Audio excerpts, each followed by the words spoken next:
Inside the Illini, Big Ten College Football is brought to you by your local Anheuser-Busch distributors, O'Brien Auto Park of Urbana, Hickory River Smokehouse in Urbana, and WAND.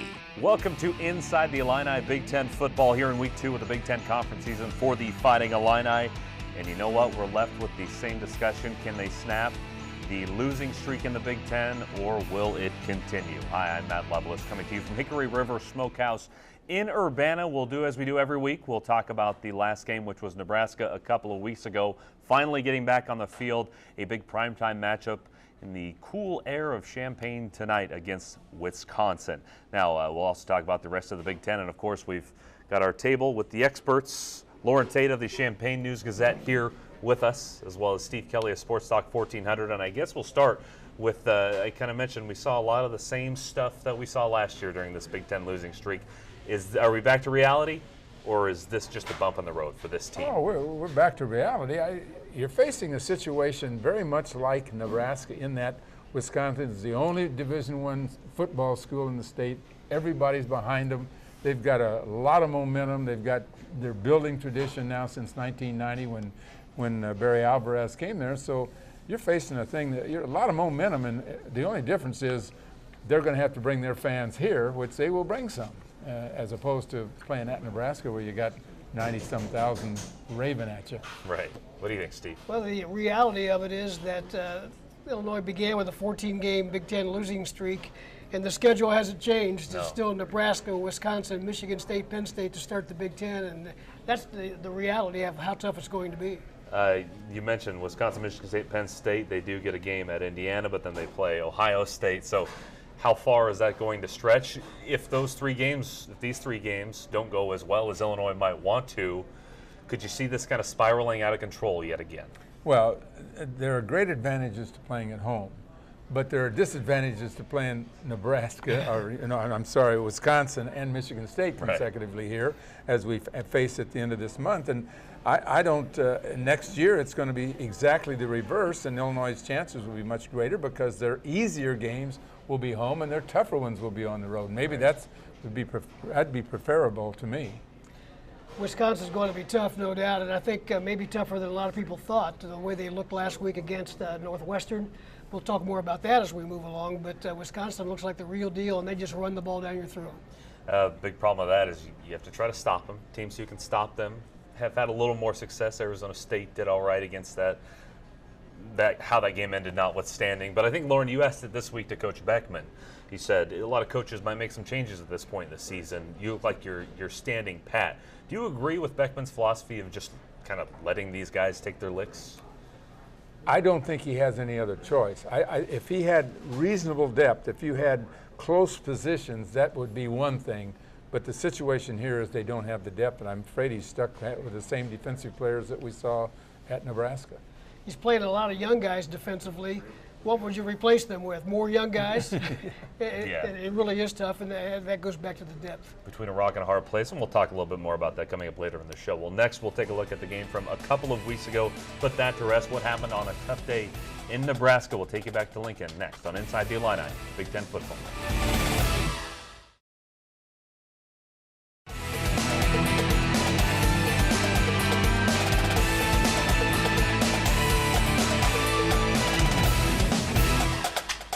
Welcome back to Inside the Illini here at Hickory River Smokehouse in Urbana. Now, it's easy to forget that a couple of weeks ago, the Illini had a little bit of momentum going into Nebraska. That, along with news that starting quarterback Taylor Martinez was still going to be out with an injury, the betting lines even moved a little bit in favor of Illinois. Easy to forget that a couple of weeks ago. We hop in the time machine to take you back to October 5th in Lincoln. It was the first hostile crowd the Illini faced all year. The 90,000-seat Memorial Stadium boasting 330 consecutive sellouts, an NCAA record on this Saturday, a nearly 40-degree temperature drop from Friday. Despite the cool down, the Illini were fired up. Oh, buddy! No one more than Nate Scheelhaus, the Illini QB, was hotly pursued by Bo Pelini and the Huskers out of high school. But early on, Nebraska was keeping Scheelhaus's offense off the field. Amir Abdullah, the Nebraska running back, punching in a 2-yard touchdown to cap off Nebraska's opening drive. and Abdullah was just getting started. Later, a quick strike from freshman Tommy Armstrong Jr. to Quincy Inunwa, and the Huskers took a 14-0 lead into the second quarter. Get things rolling early there in the first quarter. We come out and get points on the board. Yeah, it definitely makes a ball game of it. And we didn't get any points. Piling on now, it was 17-3 when Amani Cross pushed in for a 2-yard score. The Huskers scored on each of their first 4 possessions. That's unacceptable for them to have the first 4 drives score points, and that's what we need to focus on. We can't have that anymore. Meanwhile, the Illinois offense managed just 3 points in 3 trips inside the Nebraska 35, but a glimmer of hope before the half. Backed up into their own end zone, and Cross can't get out of it, swarmed by the Illinois defense for a safety. But like I said, just a glimmer. The Illini went into the half down 23-5. The third quarter problems continued for Illinois. 2 15-yard penalties, and 4 plays later, Abdullah was on the run again. 43 yards this time, evading tacklers. The lead was 25 for Nebraska. And despite a couple of short rushing touchdowns by Illinois, the game was already well out of reach. Nebraska victorious by a final of 39-19. And the Illini dropped their 15th straight Big Ten game in a manner that looked like many of the other ones. I take my hat off to Nebraska. I mean, they're a good team. We knew they could run the ball. Experienced offensive line, experienced running backs, and, we just didn't get it done today. Well, as we mentioned there, guys, the losing streak does continue, 15 games and no end in sight, at least for the next couple of weeks, as we talked about in the last segment. I want to talk about the biggest problem in the game was the rushing defense for Illinois. The Illini dropped to 97th in rush defense in the country, 11th in the Big Ten. Just couldn't stop Amir Abdullah, had a career day. Yeah, I think it could have been any play and any running back, because once that line blocks you, we're not shedding blocks, we're not getting in position to make tackles. Linebackers are making a lot of tackles, but that's down the field. I don't see anything changing. Illinois is going to have to score a lot of points to win this football game tonight, because defensively I don't think they can stop them. Just too young, Steve? Yeah, that's part of it, and too young, not enough depth build up behind there. Not a good time to have trouble stopping the run. With Wisconsin coming in, they've got 2 of the 4 top rushers in the Big Ten right now, and they're putting up almost 300 yards a game rushing themselves. And Wisconsin does a good job, conversely, on stopping the run. So not a great combination, but like Lauren said, if Illinois can get Nathan Shieldhouse on track to get some receivers to shake open, maybe they can put some points up. I just checked the weights of the Illinois offensive line as compared to the offensive line of Wisconsin. The biggest Illini is smaller than the smallest Badger. They're all 320 and up. And we'll definitely get to those numbers in a little bit. And because of that, Wisconsin leads the nation 7.1 yards a carry as a team. And we'll talk about their individual rushers a little bit later. I want to talk about Tommy Armstrong Jr., kid who played in place of Taylor Martinez. He looked pretty composed out there for a young quarterback. Well, I think if you're getting protection, I remember how good O'Toole looked a year ago when we were playing Charleston, and they're blocking him down, and he's standing back there with pretty much open. Plus, if you're handing off to a running back who's getting 225 yards, you will look composed. Right. He had a couple. I saw he had a couple of nice tosses in the end zone. I mean, he didn't look like a quarterback making his second career start against the Big Ten for sure. Bright spot again, Josh Ferguson. He did tally the numbers. He accounted for 53% of Illinois' offensive production. Can't give him the ball too often. Right. I mean, he can catch it and run with it. He's just made a big step forward, and I think the problem with him in the past has been injuries. And once he's those brief times when we were able to see what he could do, he looked good, but he couldn't hold up. It's good news, bad news, because yes, he is doing all that, but everybody else knows that he is doing all that, and if he doesn't get somebody else to step up and lend some support, i.e. Donovan Young or Shieldhouse to get the passing game going, people are just going to key on him. Yeah, I think they just need to find a little more variety in there as the season rolls on, or else it's going to be sniffed out. One big factor in this game coming up is you're going to see the same kind of defense against our receivers that both Washington and Nebraska found successful, and that's basically man-to-man coverage.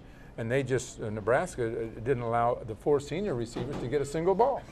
I mean, they're not getting open, and I say that when Bill Cubitt said they were open on occasion, and on those occasions, maybe Shieldhouse didn't see them. Right. It sounded like, from what Cubitt said this week, is maybe Nate was reacting a little too quickly. Was, not deciding, was abandoning the pass a little too soon. Bill Cubitt talked a lot this week about composure and lack thereof at times, and they had 24 first downs in that game, but they were not effective on third down at all. Right. Nate was 13 of 26. That's easy math there, just 50% of his passes.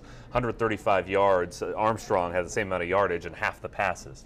So not a great game for the offense there. We'll see what they can figure out this week. Well, now we'll talk some Big Ten. It's early in the conference season, but you can't help notice a few things in the standings, like Northwestern has the same conference record as Purdue.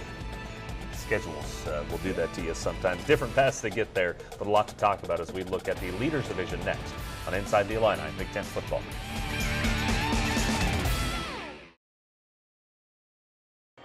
The Inside the Illini Weekly MVP highlights the top playmaker for the Illinois football team from the previous game. For the second game in a row, it goes to sophomore running back Josh Ferguson.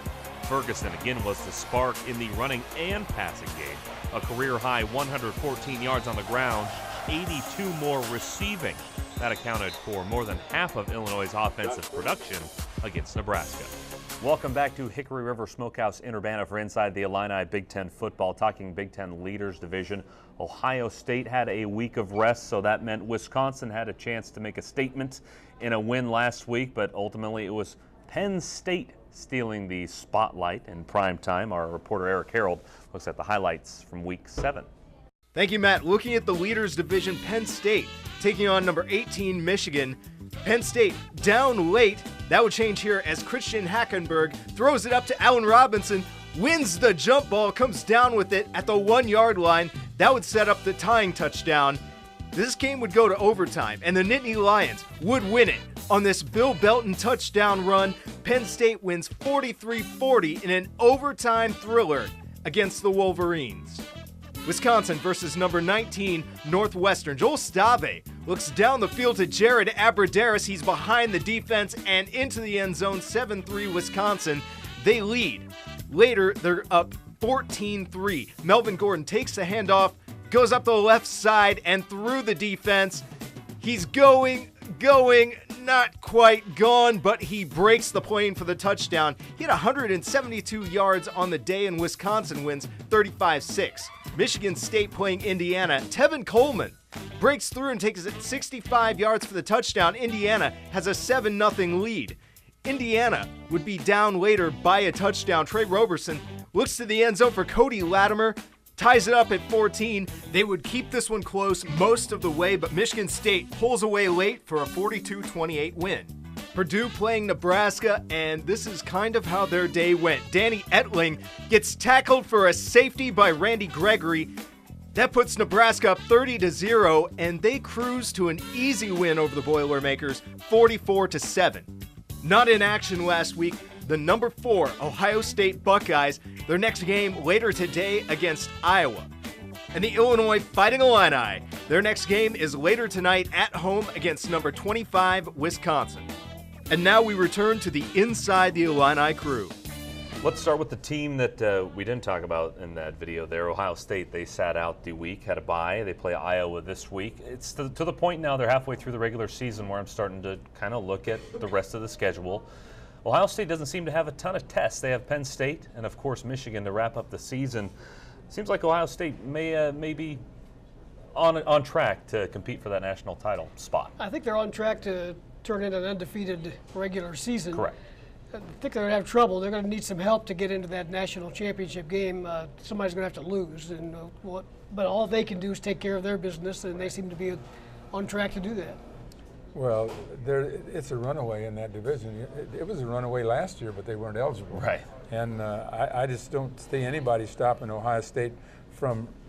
And the problem they've got is that the teams that they're going to beat aren't going to help them RPI-wise, because the league is down. I mean, Michigan fell out of the top 25. Michigan State fell out. Nebraska fell out. Wisconsin's in by 1. When Illinois upsets them tonight, they'll be out. You heard it here first. Yeah, I agree with you, Steve. They'll need some help. I kind of highlighted a few. The biggest games left, I think, in college football are that OSU-Michigan game to end the year. Also, UCLA at Oregon next weekend is a big one. Oregon at Stanford in November is a big one. And then that FSU-Clemson game today. Those might be the 4 games that decide. I'm assuming that whoever plays Alabama in the championship, but I think a lot of people are at this point.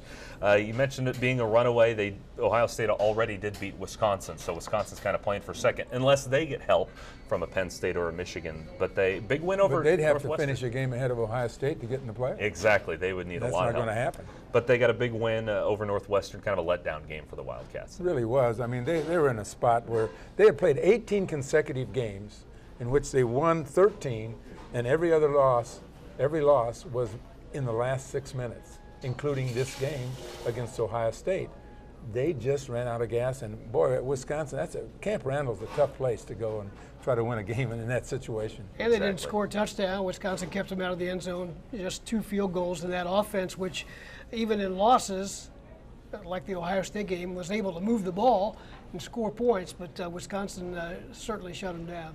2 1-1 teams in the Leaders Division, Indiana and Penn State, and because of how things went a couple of weeks ago, Indiana is ahead of Penn State there.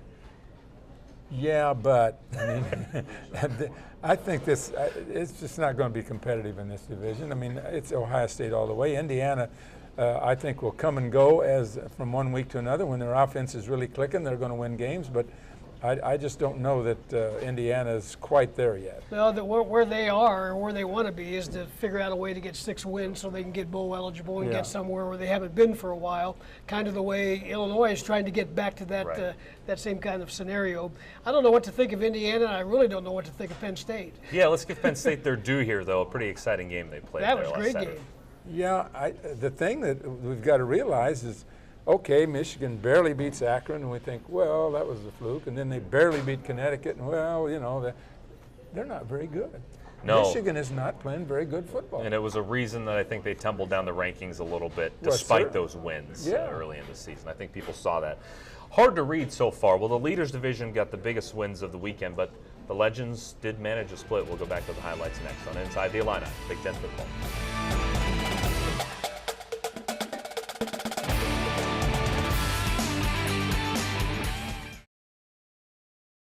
The Inside the Illini Play of the Week is sponsored by your local Anheuser-Busch distributor, Skef Distributing, recognizing the top play from the last Fighting Illini game. And on a day when Illinois struggled, Nebraska had some big ones. A heck of a play worth recognizing.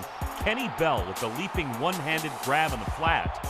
He'd cap it off by finding his way into the end zone and put the game out of reach. Kenny Bell with our Play of the Week. Hi, folks. Welcome back to the show. Getting into the Legends Division now. A couple of contenders took hits to their conference title game hopes. So now just 2 undefeated teams left in the Legends. We go back to Eric Harold for the highlights. Thank you, Matt. Legends Division number 18, Michigan, taking on Penn State, one of the best matchups of the day. Devin Gardner, first quarter, looks down the field for another Devin, wide open, 59-yard touchdown. Michigan ties it up at 7. Later, Michigan looking to score again. Why not go Devin to Devin again? Looks down the field, 37 yards. Devin Funchess with the touchdown, 34-24 Michigan. They lead, but Penn State would have the last laugh as they score the winning touchdown in overtime. Penn State wins 43-40 over the Wolverines. Number 19, Northwestern at Wisconsin. Joel Stave throws a Jared Aberderis, first down, turns into a fumble. Northwestern picks up their 17th turnover of the year. They did not have any highlights on offense. No touchdowns, only 44 rushing yards. Wisconsin led the way here, 35-6. They win over Northwestern. Michigan State taking on Indiana. Connor Cook, quarterback for the Spartans, drops back, throws it to Jeremy Langford. Langford squeezes it into the corner of the end zone. Touchdown, Michigan State. Langford was not done. 2 yards out, runs it in the third quarter, puts him up 28-14. He had 4 touchdowns on the day as the Spartans win 42-28. There was absolutely no drama in Nebraska-Purdue as Amir Abdullah runs 28 yards for the touchdown, puts him up 28-0. The Cornhuskers steamroll Purdue 44-7. Legends teams not in action last week. Iowa Their next game is later today against number 4, Ohio State, a very tough matchup for the Hawkeyes. And the Golden Gophers will travel to Evanston to take on the Wildcats of Northwestern later today. And now we return to the Inside the Illini crew. Guys, we'll start with the couple of undefeated teams in the Legends Division, beginning with Michigan State, a team that looks like they just might come to Champaign 6-1 next weekend. I would pick Michigan State to win that division and get in the playoff and maybe upset Ohio State. I would, except I'm very nervous about the fact that they play Michigan at home. It's going to be a huge game, great emotion. I think they'll beat Michigan at home, but then they go to Nebraska and to Northwestern consecutively, and that's tough when you come off a Michigan game and try to play well on the road against Nebraska with 90,000 people again. And things could change if Michigan beats Michigan State, well, and then sure. Michigan State goes out and beats Nebraska. So Legends way more up for grabs in the league. Yeah, that's true. Well, you talk about the Michigan State going to 3-0 in the league. They play Purdue today, so at Yes. home. So No disrespect. Yeah, you think I think that's a good observation that they'll remain undefeated. They and Nebraska both 2-0, and that November 16th date is one. But as Lauren said, there's some potholes in the road there for But the everybody's talking about Connor Cook these days, how much he's improving from one week to the next. He threw 4 touchdown passes against Youngstown State, and he's been getting a little better. I know they lost the Notre Dame game, but I think that you're going to find that Michigan State's going to be a stronger team toward the end of the season. Now, how good is Nebraska going to be when they get Taylor Martinez back? That's another question. So that I don't know if they can win at Nebraska, but if they can win the division. Well, Nebraska bounced back. I can't say bounce back. They continued their role after the Illinois win, and they beat Purdue 44-7. The defense, take the opponent for what it's worth. Purdue can't get out of its own way sometimes, but they only give up 7 points, and that was in the last couple-minute touchdown by Purdue. If Nebraska's defense comes around, do you see them winning out in the Yeah, Legends? absolutely. I mean, if the defense comes around, but that defense is shown to have real holes in it. I think Michigan State's a better football team. I'm convinced of that, but I don't know what the emotions are going to be after you come off the Michigan game and then go to Nebraska. That's tough. And we mentioned Michigan briefly. Steve, let me just get your opinion here. Not as good as maybe we thought they were at the beginning of the year, or what's going on here? I think that's accurate. I'm not sure what else might be going on. Yeah. The quarterback play has not been very good, or certainly not to what you thought it might be. Gardner showed some signs last year of being very explosive and being very good in that offense, but that hasn't really carried over. That was one of the, I guess you could look at it 2 or 3 ways, but one of the most boring overtime games. It was a kicking contest. Yes, it was. And the team that missed the fewest, I guess, was going to win that game. And Michigan, I was reading some of the writings from Ann Arbor. 5-1 team. How many teams wouldn't give up anything to be 5-1 right now? Feels a little more like they're 3-3 with those Explain to me how you can have a Michigan team go to Penn State and Toussaint makes 27 yards and 27 carries. That comes out almost to 1 yard per carry. How? Roughly. Roughly. Lord's a math major. But just think about that. I mean, they really stuffed him. They did. And that's pretty good when you can do that. Now, Gardner made some yardage running, but boy, they didn't get any out of the tailback. Now, that doesn't happen to Michigan very often. And we got to remind fans that Michigan barely beat UConn and Akron, and so really tough to figure. We did talk a little bit about Northwestern. We're running out of time in this segment, but the Wildcats, of course, 0-2, haven't had the easiest schedule to start the Big Shouldn't Ten discount them though, because just because they had a bad day, which they did, and of course they lost a tough game. It was a trap game if there ever was one, coming off the great game they played against Ohio State and lost. Back to Illini topics next. We finally got to talk to him. Aaron Bailey, the freshman quarterback, made available to the media for the first time. He's the topic of our Inside the Illini Spotlight next on Inside the Illini, Big Ten football.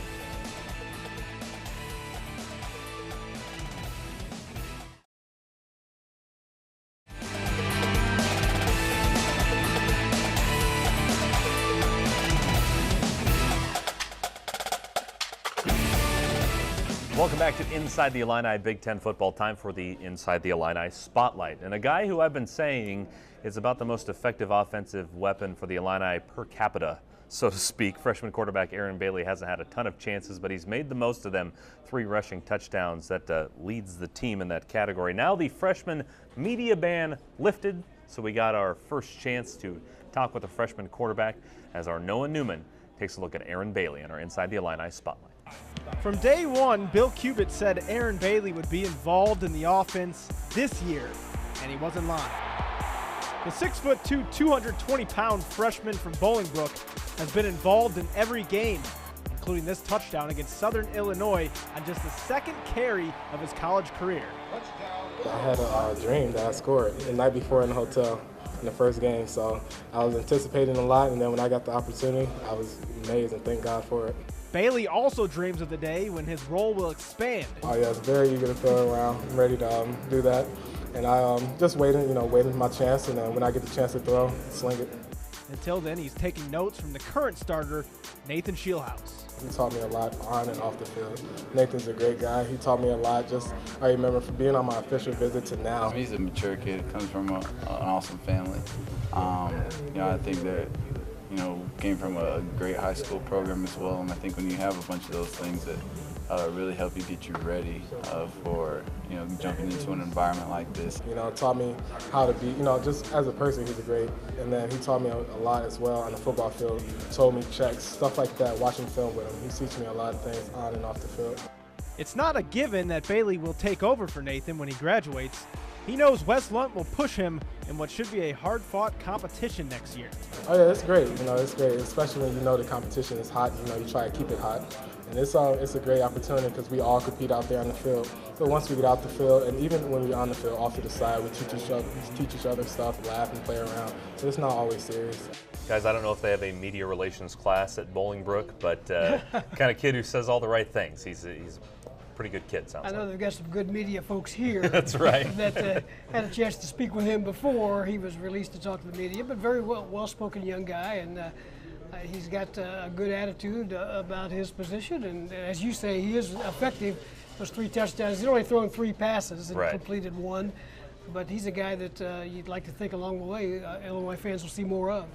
I find it very interesting that I think even the members of the staff, and I think most fans think that Wes Lunt will be the starting quarterback next year, that he will win. And what I find interesting about that is that goes against the trend, a national trend of running quarterbacks everywhere. You look around, in the SEC and the Big 12, you see running quarterbacks, a lot of them. And if Lunt is the quarterback, he won't be a running quarterback. If Bailey is the quarterback, he will be. Right. So I just wonder the spring practice is going to be very interesting, because that's going to be a battle. And a guy who doesn't mince words about what he wants out of his quarterback is Bill Cubit. And Cubit, we've asked him about expanding Aaron's role, and in that Miami of Ohio game, he did get to check it around a couple of times. I get the sense that maybe he doesn't quite trust Aaron with the full game plan just yet, and he doesn't want to do anything more with him at this point. Well, that's a comparison between he and Shieldhouse, and as opposed to next spring when you got Lunt, which I don't think we really know how good Lunt is. He had some good moments with Oklahoma State as a freshman. Obviously, he's well advanced, but is he clearly better? I don't know. Well, there's a reason that he's not at Oklahoma State. He was not named the starter, so you don't know what else is going on there. Did he regress a little bit after his injury? We don't know the answer to that yet. Well, it should be, like you said, the next spring's going to be very interesting, along with next fall. Figure out who's going to be the quarterback. And you might have 2 quarterbacks that run kind of different offenses, or different packages, as the coaches call it. When you got one guy that's going to run more, and you have to, the other team's going to have to prepare for option play, maybe, as opposed to Lunt, who's going to be a drop back passer. When that's done right, it can be effective. So we'll see. 6 weeks in the NFL are done. How are our guys factoring? Time for the newest installment of Illini in the Pros. Illini in the Pros is brought to you by O'Brien Auto Park of Urbana. Fighting Illini had their fingerprints all over the most exciting game from Week 6, Saints and Patriots. New Orleans running back Pierre Thomas had 51 rushing yards to go with a season-long 29-yard reception.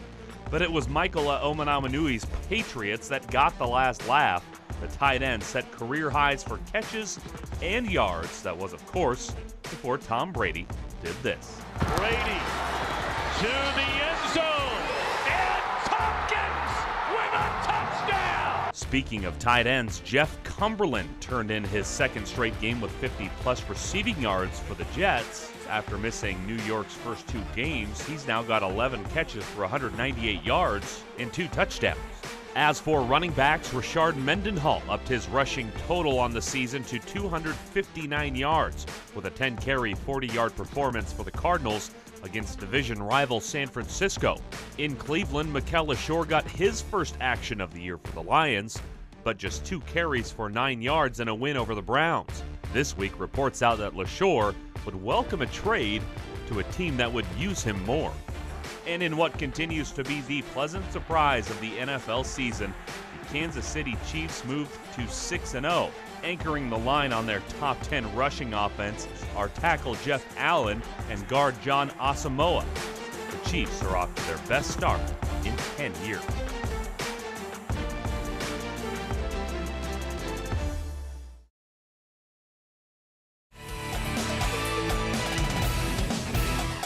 Welcome back to the show. Last time we sat down here, since the last time we sat down here, Eastern Illinois has jumped from 5th to 4th to now 3rd in the FCS rankings, and their quarterback Jimmy Garoppolo ranked number 1 in the nation in FCS for passing. Are they marching toward an FCS game in January? We go inside the Panthers with Eastern Illinois University. Eastern Illinois football came off their bye week with a road contest at Austin Peay on Thursday, October 10th. The Panthers, averaging more than 40 points more per game than the Governors, made quick work of APSU. Garoppolo back to pass, setting up a screen over the middle, a Little at the 45, blockers in front, 40, 35, 30, Little, 25, 20, racing to the end zone, touchdown Eastern Illinois. 27-0 EIU after 1 quarter of play. Head coach Dino Babers kept the first team offense on the field until the beginning of the 4th quarter. The Panthers, for the 2nd year in a row, roll up 60-plus points on the Governors, winning 63-7. 3 wide outs left. Garoppolo back, looking to the left, going the fade in the corner. Laura leaping catch, and touchdown, Eastern Illinois. I thought the young men came out in the second half and did an excellent job, starters and backups, in carrying that game. I had a much better feeling after that football game than I did the second half of EKU. We got a chance to play a lot of guys on defense, a lot of guys that deserve to play. And that saved some of the bumps and bruises for the second half of the season. I was really excited that Coach McLeod did that, and to the other guys' credits, we were able to roll some of those young men in there and not have much of a drop-off. The Panthers' win, coupled by 2 other top 5 teams in the FCS losing, has EIU ranked number 3 in the latest FCS polls. Next up for EIU, a home date at O'Brien Field with OBC foe SEMO, who is coming off a triple overtime victory at home over Murray State.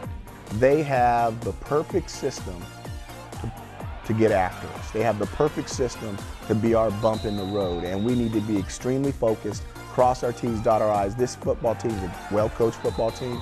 I've known Tony Samuels for over 25 years. We know what kind of football team is coming in here, and we need to be ready to go. Lathrop, I believe, is their quarterback. They've got a kid that can throw the football, and now they have that passing dimension to their option game, which unfortunately for us makes them even more dangerous. You know, they can run the ball, they can play action, throw off the runs. Do you stop? You load up the box to stop the run, and here comes the play action pass, carving you up. They've got some wideouts that are really athletic that can make some plays, and then they still have that black shirt defense running around, knocking the heck out of everything that moves. Really, really good football team. They're going to start to get on a roll. We hope they don't start getting on a roll until after Saturday. The Panthers and Redhawks will square off today at 1:30 in Charleston. The game will be carried locally on WEIU. Reporting on the Eastern Illinois Panthers for Inside the Illini, I'm Brad Kupiak of WEIU. And as always, thanks to EIU for that report. Their game against Southeast Missouri State. Homecoming today at 1:30. Next up, our Pick'em, brought to you by Hickory River Smokehouse. We'll go there next on Inside the Illini, Big Ten football.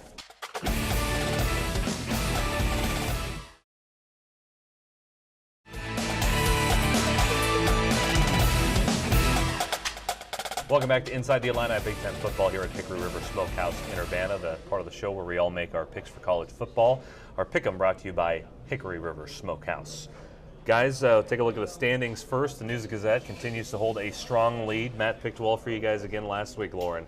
10-5 for the News-Gazette. I've moved up to alone in second at 9-6, and Steve dropping down to 8-7 after a 1-2 week last week. Let's get to our picks here. Let's start with Florida at Missouri, number 22 at number 14. Mizzou coming off a big win over Georgia.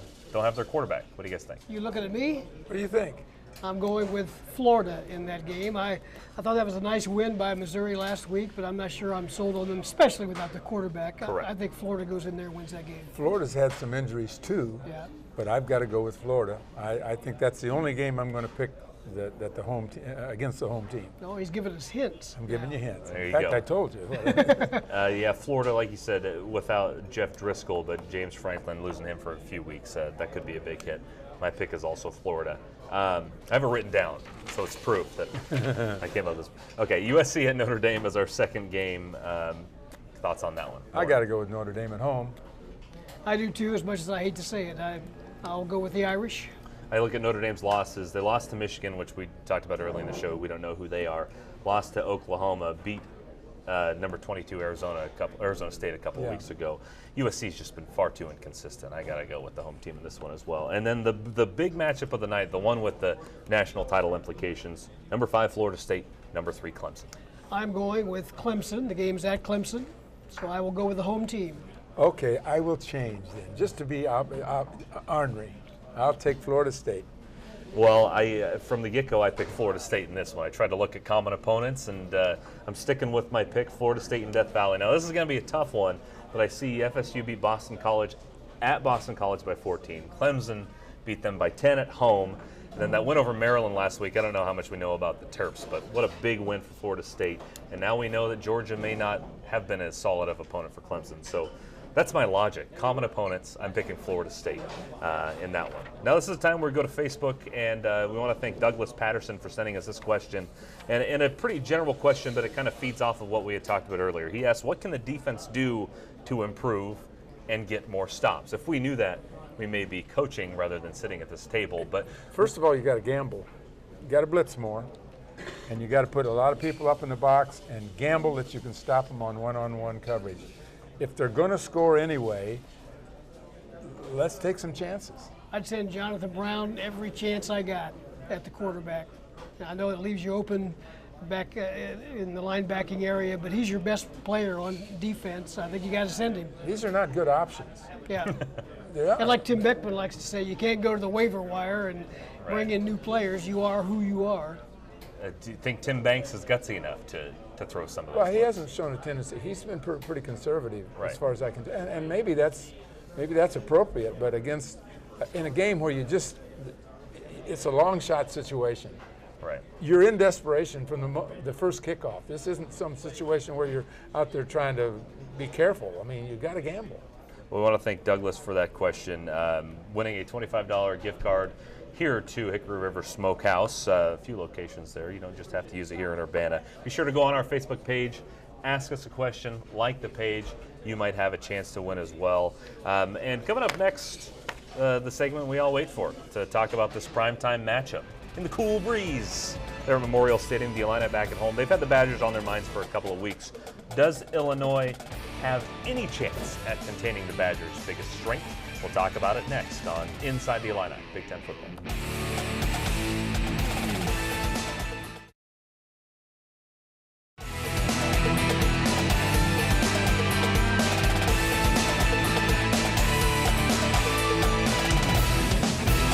Welcome back to Hickory River Smokehouse for Inside the Illini Big Ten Football, the final segment of the show, taking a look at today's game. Now, as Coach Beckman has eagerly pointed out a few times over the past couple of weeks, when they played Nebraska, they played one of the teams that was in the Big Ten championship game last year. This week, they get the other team that was in the Big Ten championship game. That scored 70. Exactly. The one that scored a lot more points than the other. We'll take a look at the Badgers on Inside the Illini. These Badgers don't look a whole lot different than the 2012 Big Ten champs, a team that had NFL-bound Monte Ball at running back. Not that they really miss him this year. They're running basically the same thing they did last year offensively. Physical up front, running the football. The most astonishing numbers are in the ground game. Sophomore Melvin Gordon leads the attack with 870 yards on 9.7 yards per carry. Senior James White and freshman Corey Clement combined to add another 900 yards. And talk about explosive. All three have touchdown runs this year of 70 yards or more. It's going to be really important this week that guys do their job and we really work on the fundamentals. That's what we used last week for. Complicating the opposing game plan even further, sophomore quarterback Joel Stavi is putting up solid numbers in his first full season. Experienced O-line, great backs, an experienced quarterback. I mean, it's going to be a challenge to say the least. Still, for all the offense they can put together, it's their defense that's led the way so far. The Badgers are allowing just less than 14 points a game. I think the biggest thing for us is we got to just show more composure when things are flying around. The Badgers may well be ranked in the top 15 had they been able to attempt a field goal against Arizona State. The official didn't respot the ball and the game's over. But old wounds aside, Wisconsin remains hungry for a return to the conference title game. I mentioned how those running backs stack up individually as a unit. Wisconsin, 5th-ranked rushing offense in the country against the 97th-ranked rushing defense. That is what you call in the sports world a matchup problem. Melvin Gordon's only averaging 9.7 yards per carry. Just shy of a first down every time he touches the ball. The other guy, James White's averaging 6.5 yards per carry. They've got 3 running backs with more yardage than the leading Illinois running back, and that's Josh Ferguson. So they're loaded. They list a fullback in their depth chart. They list 2 tight ends in their depth chart. They've got 5 guys that weigh 1,000,000 pounds in blocking, and this is the same style that was introduced by Alvarez back in the 90s. And the interesting thing is they changed from a coach, Bielema, who followed took the same niche, and they hired a new guy, Anderson from Utah, who had a spread, and he's gone right back to the old style. In other words, they're going to play Wisconsin football, and they've got that style that they're not going to change. I bet Gary Anderson went in there, and on the first week of practice, he was like, "Ooh, look what I got here!" He had to be excited. A guy who can't The adapt. coaches were just shocked because when they started analyzing the film, there's no difference from last year, even though they got a new coach. Now, there's difference on defense, but offensively, they're the same. Well, defensively, I mentioned they're also a top 5 team in scoring defense. I mean, they had a couple of shutouts early in the season that helped them out. But to be fair, and I mentioned that in the piece against Arizona State, had they been able to attempt a field goal, they could be 5-1. Now, records are records. They're what they are. But if we're looking at this objectively, Wisconsin's a real good football team all around. Yeah, they showed a little defensive shortcomings in the Arizona State game. And they're, as you mentioned, Matt, they're very good against the run. They're giving up 97 yards a game, I think, rushing. And so they're good running the ball, and they're good stopping the run. Gee, those are a couple of basics, aren't they? They are basics in the Big Ten, and that's where Illinois is basically in trouble. Well, we were looking up the statistics, the particulars for the linemen for Wisconsin. I think the shrimpiest guy on that line is 6'5", 315. Is that what we decided? Yeah, I mean, they're all bigger than the Illini. Now, look, their offensive linemen don't have to play against our offensive linemen, but our defensive people aren't near as big. And we talk about them being young, and yet the 2 guys in the middle, Bielema and Howe, are seniors who are juniors in eligibility. They've been here 4 years. It isn't that they're young. It's just that, boy, they're just overwhelmed by this size. Plus, Wisconsin is one of those teams that travels very well. There'll be a lot of red tonight. There's fireworks scheduled after the game. Illini fans hoping there'll be some during the game as well. I hope there are people left there to watch those fireworks at the end of the game. I talked to the people. They think that there are only 1,500 people coming in one section, but they will have purchased tickets all over the stadium. So we'll never know how many Wisconsin fans are here, but it'll be a good number. Maybe trying to find out some new information too, some updated information about the receiving game for Wisconsin. Jared Abrederis, the guy with the head injury, I think you had mentioned, maybe you'd heard that he's probably going to play. He's questionable. Anderson said Tuesday that he was going to practice and he thought he would play.